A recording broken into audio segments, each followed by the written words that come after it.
السلام علیکم ورحمۃ اللہ وبرکاتہ۔ امید ہے آپ سب خیریت سے ہوں گے۔ ہم اپنے درس کا آغاز کرتے ہیں۔ لفظی ترجمہ شروع کرتا ہوں میں۔ الحمدللہ رب العالمین، اما بعد فاعوذ باللہ من الشیطان الرجیم، بسم اللہ الرحمن الرحیم۔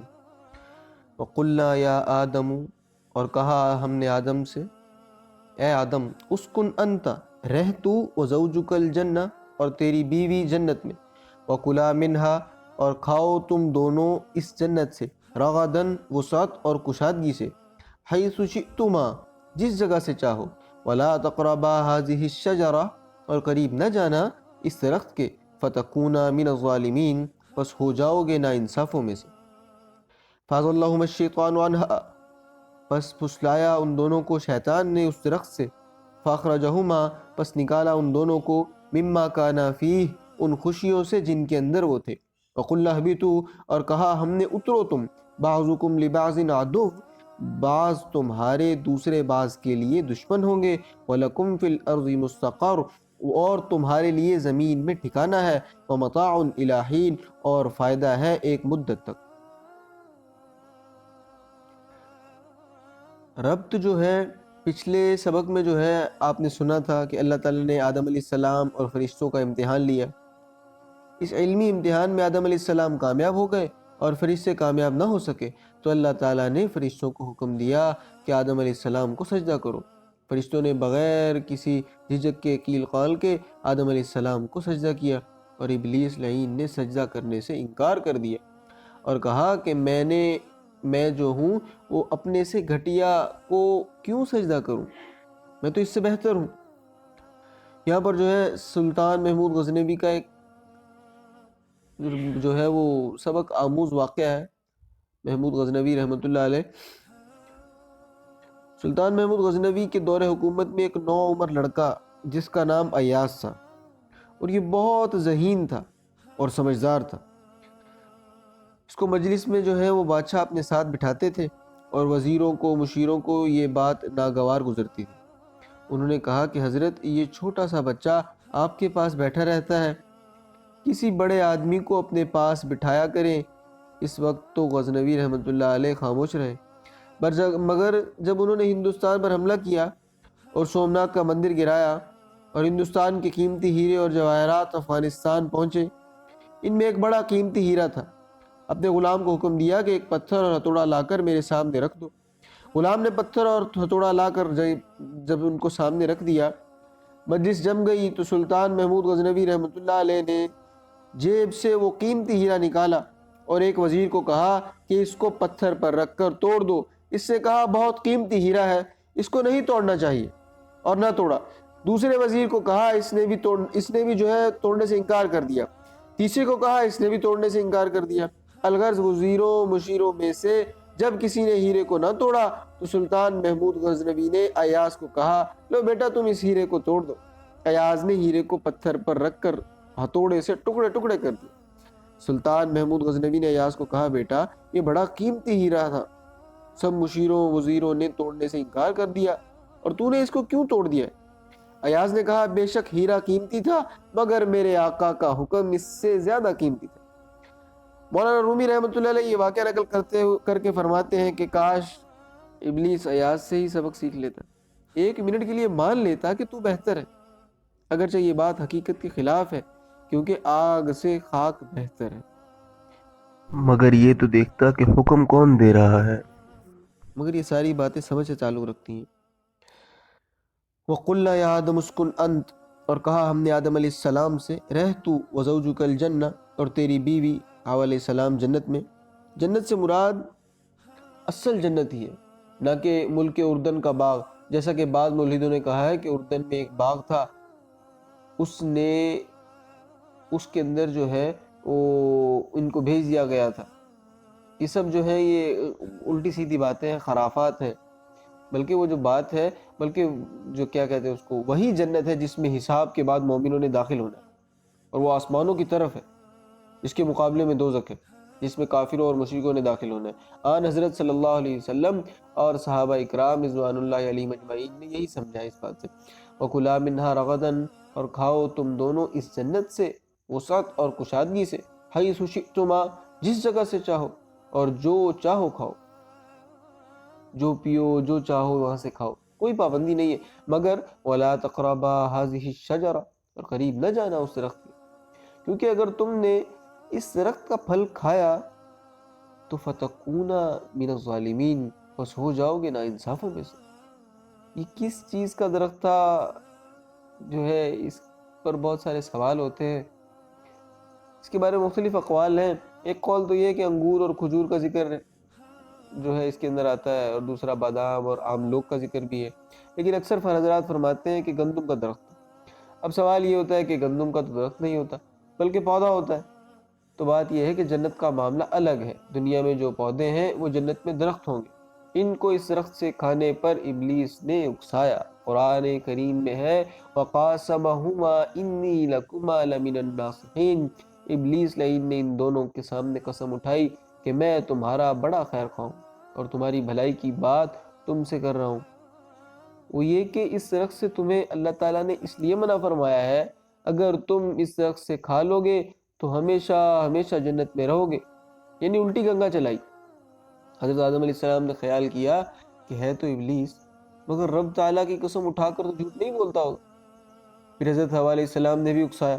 بخاری شریف میں حدیث آتی ہے کہ اگر حوا علیہ السلام خیانت نہ کرتی تو کوئی عورت خیانت نہ کرتی۔ بہرحال دنیا میں آنا مقدر تھا۔ فلما ذاق الشجرہ، پس جب انہوں نے اس درخت کے پھل کو چکھا، بدت لہما سوآتہما، کھل گئے ستر ان کے، وطفقا یخصفان علیہما من ورق الجنہ، وہ لگے اپنے اوپر جوڑنے بہشت کے پتے۔ کھانا تو دور کی بات ہے، دونوں نے چکھا ہی تھا کہ اللہ تعالیٰ نے فرشتوں کو حکم دیا کہ ان دونوں کے کپڑے اتار دو۔ دونوں ننگے دھڑنگے ہو گئے، اللہ تعالیٰ کی شان کے درخت بھی بگڑ گئے۔ ستر پوشی کے لیے پتے پتے کے لیے جس درخت کے قریب جاتے اس کی ٹہنیاں اوپر ہو جاتی۔ بالآخر انجیر کا جو درخت تھا اس نے قربانی دی، اس کے پتے توڑے اور اپنے اوپر جو ہے انہوں نے پتے اپنے اوپر جوڑ کر آگے پیچھے رکھ کر صدر کو ڈھانپا۔ اللہ تبارک و تعالیٰ نے فرمایا الم انہکما عن تلکما الشجرہ، میں نے تمہیں اس درخت کے قریب جانے سے منع نہیں کیا تھا؟ وَأَقُلْ لَكُمَا إِنَّ الشَّيْطَانَ لَكُمَا عَدُوٌّ مُبِينٌ، اور تمہیں کہہ نہیں دیا تھا کہ شیطان تمہارا کھلا دشمن ہے۔ حضرت آدم علیہ السلام نے رب تعالیٰ کے سامنے کوئی حجت بازی نہیں کی، حالانکہ اگر منطق لڑاتے تو کہہ سکتے تھے کہ اے پروردگار، ابلیس سے پوچھو اس سے جھوٹی قسمیں کھا کر کیوں دھوکہ دیا، اصل مجرم تو وہ ہے۔ اور بھی بہت کچھ کہہ سکتے تھے، مگر آدم علیہ السلام نے سوچا کہ تمام چکر کاٹنے کے بعد بھی عاجزی کا اقرار کرنا ہے تو شروع سے ہی تسلیم کرو۔ اس قیل قال کی کیا ضرورت ہے؟ اس سے انسان کی شرافت کا پتہ چلتا ہے۔ قال ربنا ظلمنا انفسنا وان لم تغفر لنا وترحمنا لنكونن من الخاسرین، دونوں نے کہا ہے ہمارے پروردگار، ہم اپنی جانوں پر ظلم کیا، ہم نے اپنی جانوں پر ظلم کیا، تو ہمیں معاف کر دے۔ تو اگر ہمیں معاف نہیں کرے گا تو ہم کس سے معافی مانگیں گے؟ تو اگر ہم پر رحم نہیں کرے گا تو ہم خسارے میں ہوں گے۔ یہی انسان کی شرافت ہے کہ رب تعالیٰ کے حکم کے سامنے اکڑتا نہیں ہے۔ اب رہی یہ بات کہ آدم علیہ السلام سے یہ خطا کیوں ہوئی کہ اس درخت کا پھل کھا لیا، یہاں پر بہت ساری وجوہات ہیں، کچھ آپ کے سامنے ذکر کرتا ہوں۔ امام بغوی رحمۃ اللہ علیہ بڑے مفسر ہیں، وہ فرماتے ہیں کہ اللہ تعالیٰ نے فرمایا تھا لا تقربا هذه الشجرہ، اس درخت کے قریب نہ جانا، تو جس درخت کی طرف اشارہ کر کے اللہ تعالیٰ نے فرمایا تھا انہوں نے وہ مخصوص درخت سمجھا اور اس کے قریب نہیں گئے۔ اس طرح کے جو دوسرے درخت تھے، اسی پھل کے جو دوسرے درخت تھے اس سے کھا لیا، یہ غلطی ہو گئی۔ دوسری وجہ یہ بیان فرماتے ہیں کہ حضرت آدم علیہ السلام نے اس نہیں کو نہی تحریمی جو ہے وہ نہیں سمجھا، بلکہ نہی تنزیہی سمجھا، اور نہی تنزیہی کا مطلب یہ ہے کہ اس سے بچنا بہتر ہے، اگر کر لو تو کوئی گناہ نہیں ہے۔ حضرت آدم علیہ السلام نے یہ سمجھا کہ کوئی گناہ نہیں ہے، بس ایک نہی تنزیہی ہے، اس لیے انہوں نے یہ کام کر لیا۔ تیسری وجہ یہ بیان فرمائی کہ شیطان کی قسم سے مغالطہ ہوا کہ یہ جو قسم اٹھا کر کہہ رہا ہے کہ تم کھا لو، شاید کہ اللہ تعالیٰ نے پہلا حکم اٹھا لیا ہو اور ابلیس کو اس حکم کے منسوخ ہونے کا علم ہو گیا ہو، بہرحال کچھ بھی ہو، یہ جو مقدر تھا کہ آدم علیہ السلام اور حوا علیہ السلام نے زمین پر اترنا تھا، یہ مقدر تھا، سو اتار دیے گئے۔ اللہ تعالیٰ فرماتے ہیں فَأَزَلَّهُمَا الشَّيْطَانُ عَنْهَا، بس پھسلایا ان دونوں کو شیطان نے اس درخت سے، نتیجہ یہ نکلا فَأَخْرَجَهُمَا، بس نکالا ان دونوں کو، مِمَّا كَانَ فِيهِ، ان خوشیوں سے جس میں وہ تھے، وَقُلْنَا اهْبِطُوا، اور کہا ہم نے اتر جاؤ تم، بَعْضُكُمْ لِبَعْضٍ عَدُوٌّ، بعض تمہارے دوسرے بعض کے لیے دشمن ہوں گے، یعنی تمہاری نسل میں ایک دوسرے کی دشمنی چلے گی۔ یہ بات سمجھانے کی ضرورت نہیں ہے، آج دنیا میں انسان ایک دوسرے کی کتنی گردنیں کاٹ رہے ہیں، شمار سے باہر ہیں۔ اور حضرت آدم علیہ السلام اور حضرت حوا علیہ السلام کی اترنے کی جگہ کیا تھی؟ کہتے ہیں کہ آدم علیہ السلام کو سری لنکا کے جزیرے سراندیپ میں اتارا گیا اور حوا علیہ السلام کو سرزمین عرب میں، دونوں ایک دوسرے کو تلاش کرتے رہے، یہاں تک کہ عرفات کے میدان میں دونوں کی ملاقات ہو گئی۔ عرفات کا معنی، عرفات کیا ہے؟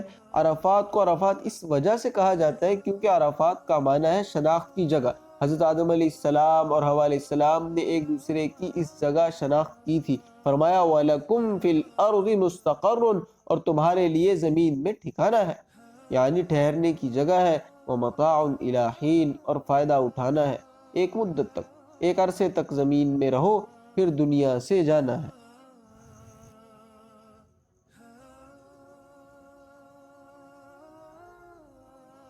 فَتَلَقَّىٰ آدَمُ مِن رَبِّهِ كَلِمَاتٍ، بس حاصل کی آدم علیہ السلام نے اپنے رب سے چند کلمات، وہ کلمات یہ ہیں رَبَّنَا ظَلَمْنَا أَنفُسَنَا وَإِن لَّمْ تَغْفِرْ لَنَا وَتَرْحَمْنَا لَنَكُونَنَّ مِنَ الْخَاسِرِينَ۔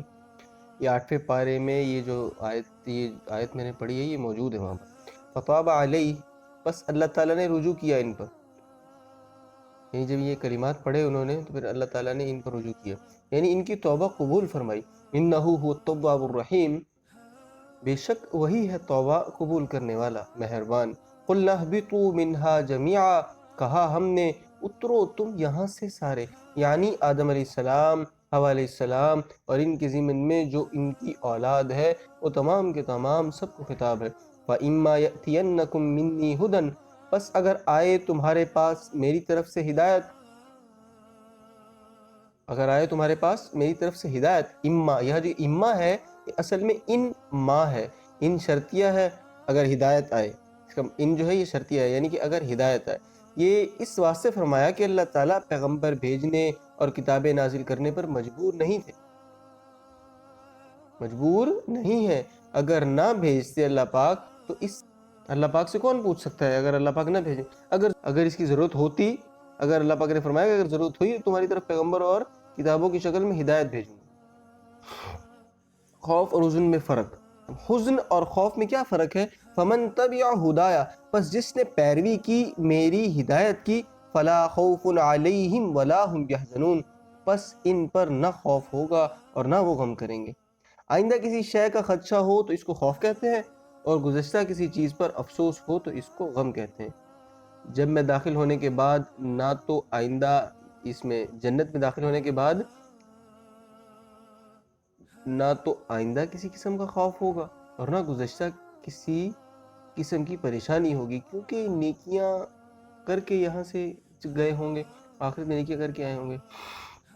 اب سوال یہ ہے کہ قیامت والے دن تو اتنا ہولناک منظر ہوگا کہ سب کے طوطے اڑے ہوئے ہوں گے، یہاں تک کہ انبیاء اکرام بھی ربی سلم کہہ رہے ہوں گے۔ اب اے رب سلامتی، اے رب سلامتی، تو پھر لا خوفن کا مطلب کیا ہوگا؟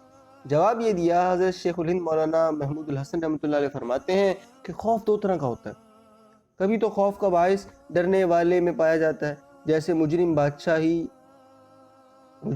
بادشاہی جو بادشاہ سے ڈرتا ہے، اس خوف کا سبب ہے، اس خوف کا جو سبب ہے وہ مجرم خود ہے، اور اس کا جو جرم ہے اس کی وجہ سے وہ رجوع کرتا ہے۔